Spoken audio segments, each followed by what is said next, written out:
Shalom, Pastor Tito rafiki yako. Kitabu cha Kutoka sura ya 20 na ule mstari wa 17. Maandiko yanasema usitamani nyumba ya jirani yako. Nini nataka kusema hapa? Kila mtu aliyefanikiwa, nyuma ya hayo mafanikio iko nguvu ambayo imemsaidia kufanikiwa. Nikiwa na maana nguvu na uzungumza duniani, ziko nguvu za aina mbili. Maandiko yanasema kwa wale ambao wanamwakilisha Mungu kwamba ufalme wa Mungu wanaoteka ni wale wenye nguvu, na wale wanaomwakilisha shetani, uwe na uhakika na ujue haya kwamba ili waweze kumiliki lazima watoe kafara sawa sawa na vile shetani anavyotaka ili waweze kufanikiwa. Na ndio maana watu wengi ili waweze kumiliki wanamweka mzazi wao mbani, yani wanamuua mama yao mzazi au baba yao, wanamuua mtoto wao wa kwanza, wanamuua mke wao au mume wao ili waweze kufanikiwa. Lakini kwenye upande wa Mungu, maandiko yanasema ufalme wa Mungu wanaoteka ni wale wenye nguvu. Maana yake kwa Mungu lazima uwekeze. Uwekeze kwa namna gani?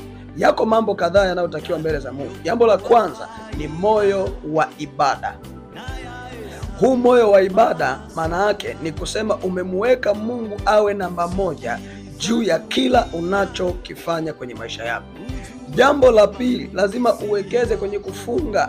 Kama niko anasema mengine hayatoki isipokuwa kwa kufunga. Manake mengine ili uweze kufanikiwa lazima uweze kufunga. Ndio mambo ambayo yanaweza kuzalisha nguvu ya kuweza kukusaidia na kupata utajiri. Jambo la tatu ni kuwa na maarifa juu ya mafanikio, kuwa na maarifa juu ya Mungu wako ili akuzalishie hayo mafanikio. Jambo la nne, kuwa na ufahamu mkubwa namna ya kuweza kufanikiwa, kwa sababu ili uweze kufanikiwa kwa ukubwa inategemeana pia na ufahamu wako ulio nao kwa huyo Mungu wako unayemtumikia. Nikasema kwenye kila mafanikio nyuma yake iko nguvu. Hasa maandiko yanasema usitamani nyumba ya jirani yako. Maana yake usipagawe na yule mtu ambaye amefanikiwa, wala usimkasirikie yule mtu aliyefanikiwa kwenye njia zake, kwa sababu huwezi jua amefanikiwa kwa namna ipi, amepitia njia ipi. Maandiko yanasema Yesu alipoinuliwa akaonyeshwa miliki zote za duniani, akaambiwa anguka unisujudie, nitakupa kila kitu unachokiona hapa. Yesu akasema wa kusujudiwa ni Mungu peke yake. Maana yake kuna wengine wanamsujudia shetani ili wapate mali, wapate fedha. Na ndio maana nikasema kwenye kila mafanikio iko nguvu. Kwenye kila mafanikio, nyuma ya mafanikio kuna nguvu inayomfanya mtu huyo akae kwenye hiyo level, akae kwenye hiyo nafasi.